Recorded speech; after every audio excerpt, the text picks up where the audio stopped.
Olá, pessoal. Meu nome é Luiz Maia, essa é a disciplina Economia 1, que está sendo lecionada agora no finalzinho, né?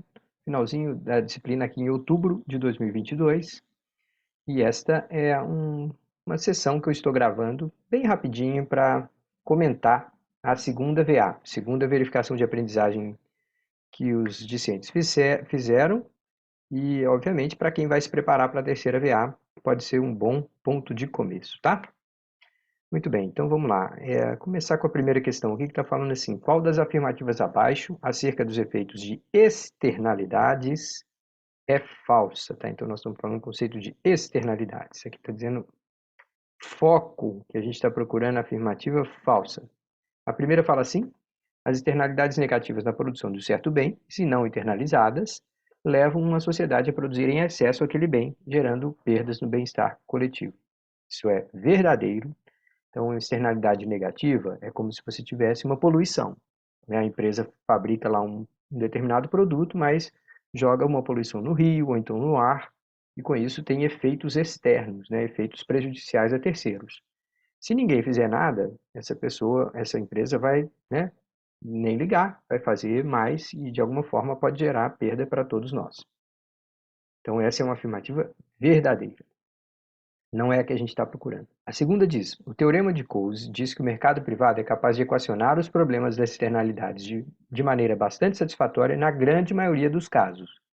Não é isso que o teorema de Coase diz. Então, essa é a afirmativa falsa, tá? O que o teorema de Coase diz é que o mercado de privado só é capaz de equacionar o problema das externalidades de maneira satisfatória quando um conjunto muito raro de circunstâncias estiver em vigor.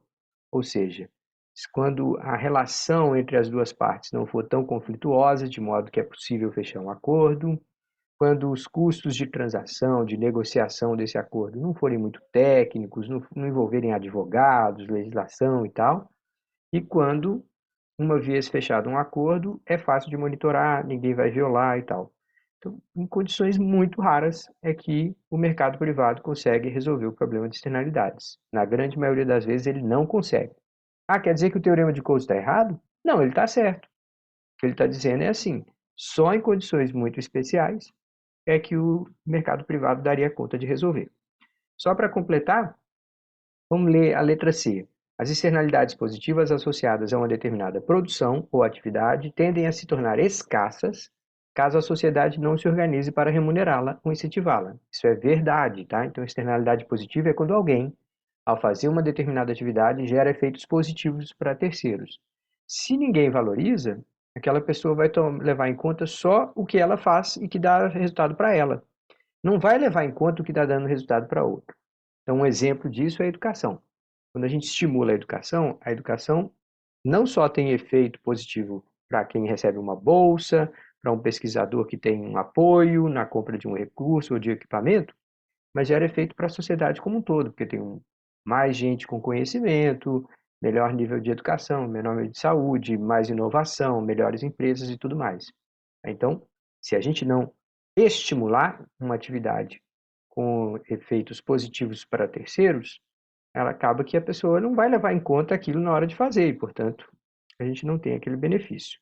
E a letra D fala: são exemplos de problemas decorrentes da presença de externalidades a busca do controle global de emissão de gás carbônico. É verdade, a gente tem um orçamento de carbono neste planeta e a gente está queimando e jogando gás carbônico muito mais rápido do que a gente pode. A criação de grandes centros de conhecimento e pesquisa, é verdade, isso também é relacionado com externalidades. E o financiamento público da formação profissional, também tudo isso são externalidades. Então, essa afirmativa é verdadeira, daí não se aplica o que a gente está procurando, que era o falso, né? Deixa eu limpar aqui o meu rabisquinho, que senão ele fica me acompanhando. Só um minutinho. Clear all drawings. Pronto. Vamos continuar agora aqui para a segunda questão.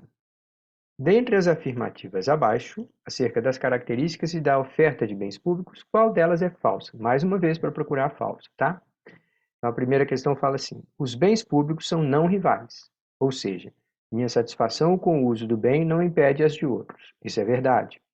Não é o que eu estou procurando.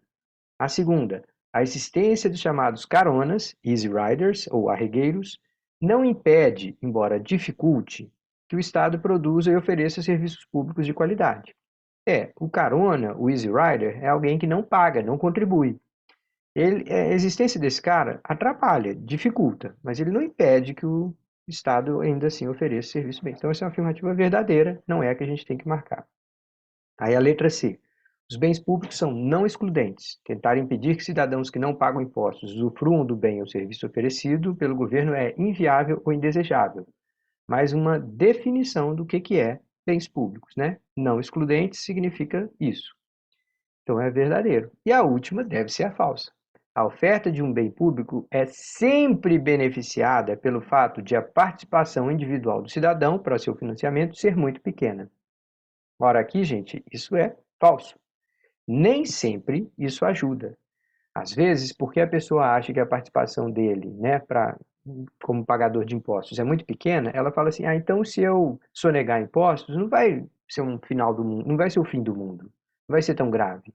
Então, esse tipo de pensamento acaba sendo prejudicial para a oferta do bem público. Então, nem sempre essa contribuição individual pequena ajuda na oferta de bem públicos. Às vezes ela atrapalha, tá certo? Tá, então, vamos para a próxima, questão 3. Questão 3. Sobre o produto interno bruto, marque dentre as opções abaixo a afirmativa falsa. Então, vamos lá. O PIB nada tem a ver com a eficiência de uma economia, mas sim com o valor total do valor patrimonial de uma nação. Pronto. Eu insisti tanto com vocês, né, gente, que o PIB é uma medida de eficiência, é o quanto que a gente consegue fazer com o patrimônio que a gente tem, com os recursos que a gente tem, com a capacidade de trabalho que a gente tem. Então, o PIB é uma medida de eficiência, tá? E ele não é uma medida do valor patrimonial.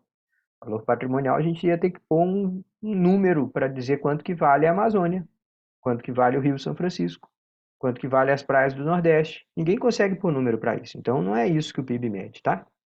Tá, só para confirmar, vamos ler as letras B, C e D. O PIB no Brasil não inclui a produção de uma fábrica brasileira de sapatos que opera no Uruguai. Isso é verdade. PIB é interno.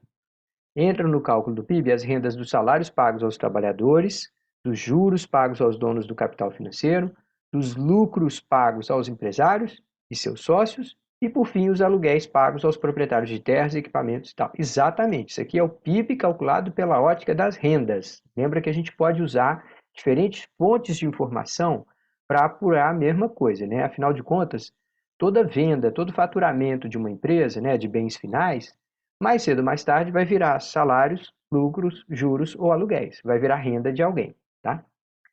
Então, essa é a frase verdadeira. A última fala assim: o PIB no Brasil é calculado pelo IBGE, verdade, que reúne um conjunto muito grande de dados provenientes de todo o país para fazê-lo, verdade. Então, a única falsa é a letra A. Vamos para a questão 4. Sobre os conceitos e os cálculos de PIB, Produto Interno Bruto, e PNB, Produto Nacional Bruto, marque dentre as opções abaixo a afirmativa falsa. Mais uma vez. Primeira afirmativa. No Brasil, o PIB é um pouco maior do que o PNB. Em linhas gerais, há mais atividades conduzidas por empresas estrangeiras aqui dentro do que atividades brasileiras lá no exterior. Verdade. O PIB e o PNB são conceitos equivalentes, que expressam exatamente a mesma coisa, no final das contas. Falso. Isso aqui não é a mesma coisa, não. Um deles é a renda gerada internamente, o outro é a renda gerada por nacionais, estejam eles onde estiverem, tá?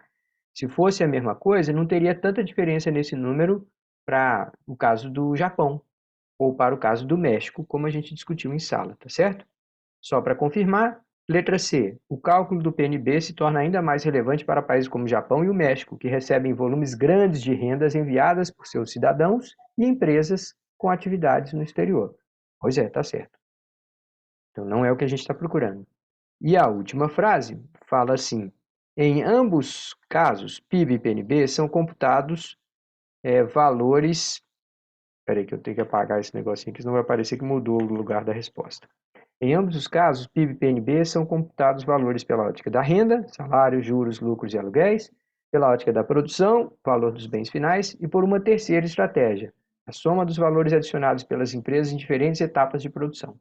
Isso é verdade, tá? A gente usa diferentes fontes de informação para chegar àquela estimativa do PIB, que acaba sendo revisada um ano depois e tudo mais. Então, é uma coisa que sempre é muito difícil de calcular, tá bom?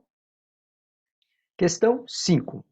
Sobre a abertura, ou seja, a identificação dos componentes do PIB, a decomposição do PIB pela ótica da demanda, qual das afirmativas apresentadas abaixo é falsa? Tá vendo, pessoal? Eu só fiz para vocês procurarem as falsas, para não ter aquele negócio de uma hora é a verdadeira, outra hora é a falsa, e aí a pessoa se confundir. Então vamos ver lá, primeira afirmativa. Consumo maior do PIB em economias ocidentais costuma representar mais de 60%. O consumo, maior componente do PIB em economias ocidentais, costuma representar mais de 60% das despesas realizadas na economia num dado período. Isso é verdade.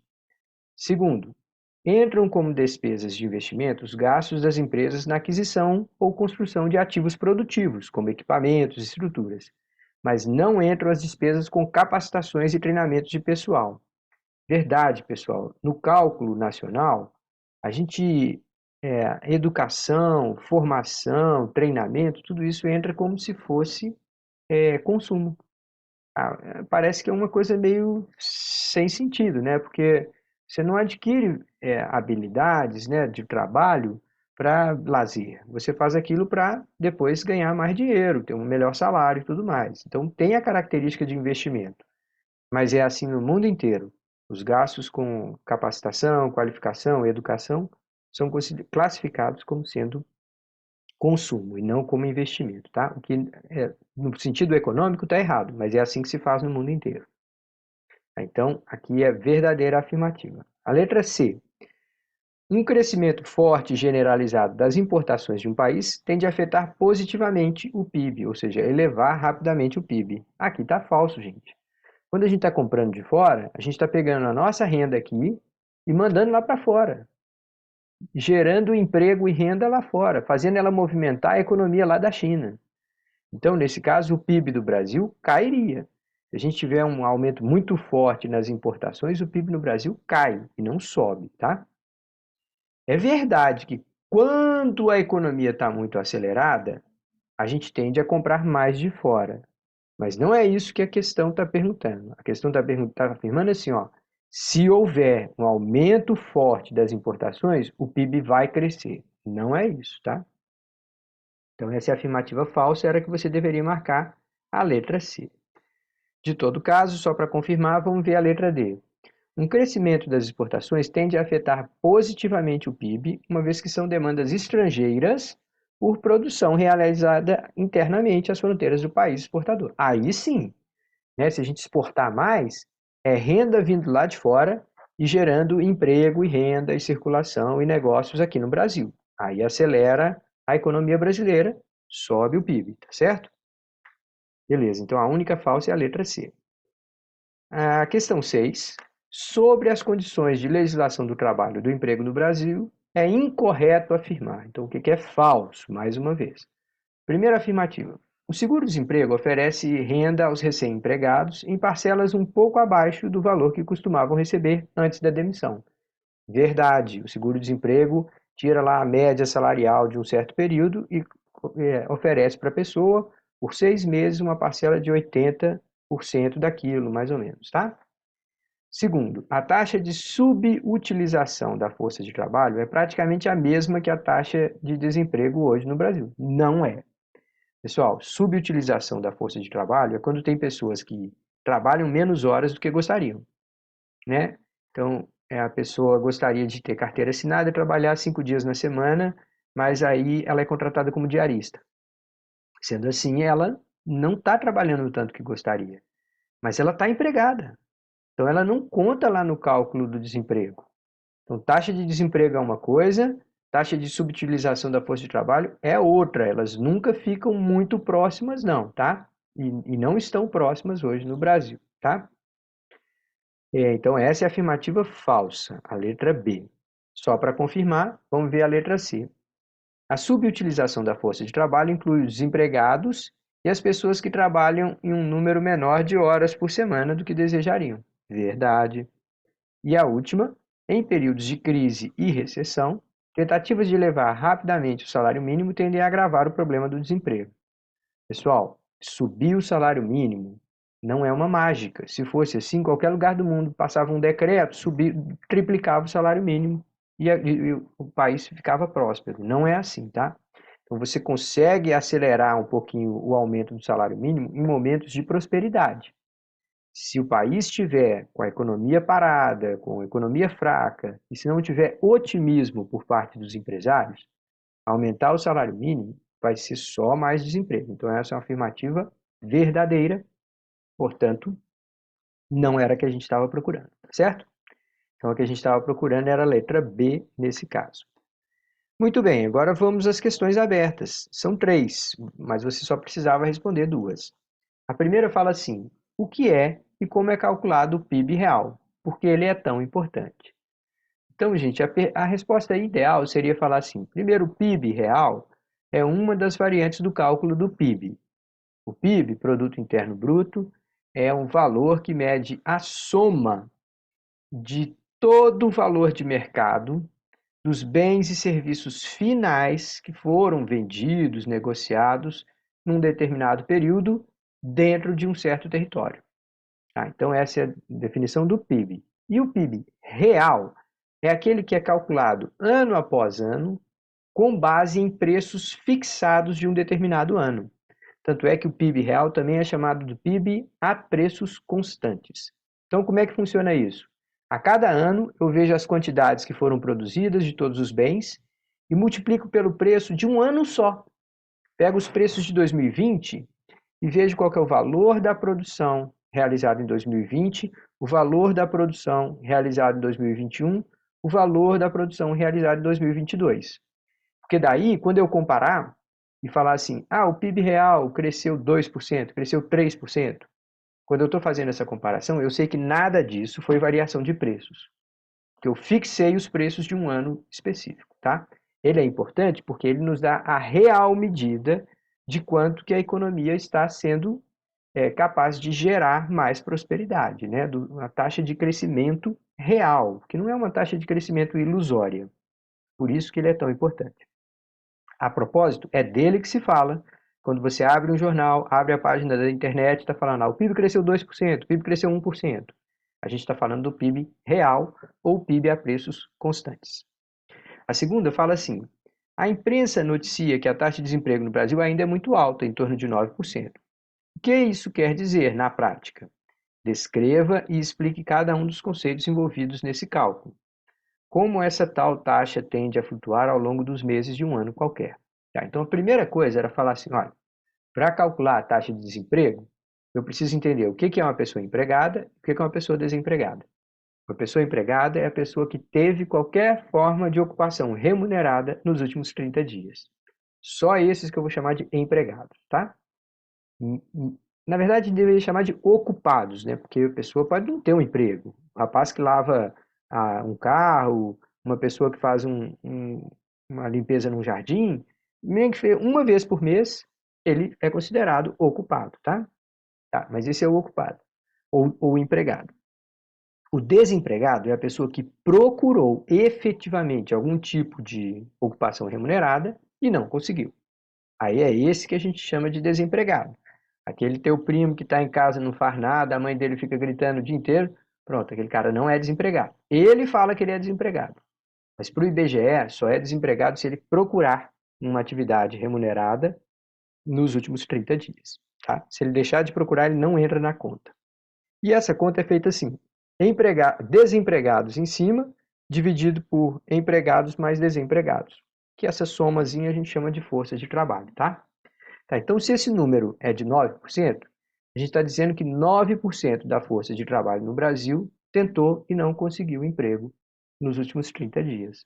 Então, isso dá mais ou menos 10, 11 milhões, num total de 110, 115 milhões de pessoas, tá? Então, essa é mais ou menos a continha que a gente tem. Esse número pode mudar ao longo dos meses do ano? Sim, ele tende a mudar, né? Conforme a gente tem a chamada sazonalidade. Cada mês do ano, a gente tem um grau de estímulo maior ou menor na economia. Chega no verão, todo mundo quer ir para a praia. Chega no final do ano, as pessoas querem comprar presente de Natal. Chega na Páscoa, as pessoas vão comprar chocolate e tudo mais. Então, esses momentos vão acelerar ou desacelerar a economia. Não é à toa que a gente tem Dia das Mães, Dia dos Pais, Dia das Crianças. Então, dependendo, algumas dessas datas são muito fortes para movimentar a economia. Então, vai ter momento que a economia gera mais empregos, tem hora que ele precisa menos de empregos, tá? Então, a taxa de desemprego tende a flutuar ao longo do ano nas principais economias, tá? Embora em um país como o Brasil ela flutue demais, tá? Mais do que em outros lugares. A última questão fala assim: suponha que em um país hipotético chamado Brasil, o ministro do Meio Ambiente venha se declarando contrário a uma excessiva presença do Estado em questões relacionadas à poluição. Como o chamado Teorema de Coase poderia ser resgatado para esclarecer essa questão? E explique. Tá, então, essa resposta tinha que primeiro dizer o que é o Teorema de Coase. O Teorema de Coase diz assim: somente em condições muito específicas e muito raras o mercado é capaz de resolver o problema de externalidades. A frase é assim: se o mercado não viver com custos de transação tão altos, se os acordos foram fáceis de ser monitorados, se as relações entre duas partes não fossem tão conflituosas, se não tivesse custo de advogados, legislação tão alto, monitoramento fiscal, se não tivesse tanto custo para a negociação privada, era melhor que o mercado mesmo negociasse.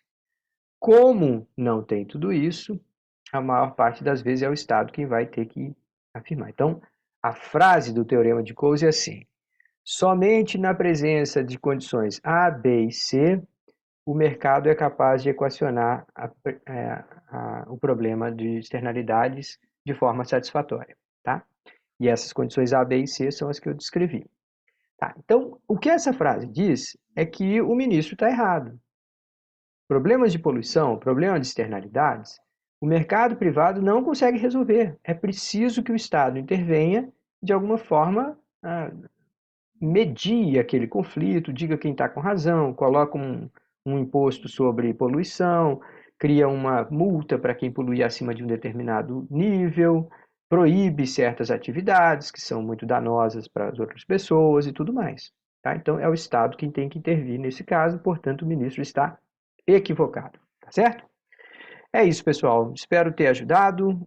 Desejo a todos uma boa sorte. Lembrando que a terceira VA não é como essa que você só tem metade da matéria, tá? Vocês precisam estudar as fichas de aula de todo o semestre e rever as 7 listas de exercícios que a gente trabalhou ao longo do semestre, tá ok? Um abraço a todos, até a próxima. Tchau, tchau.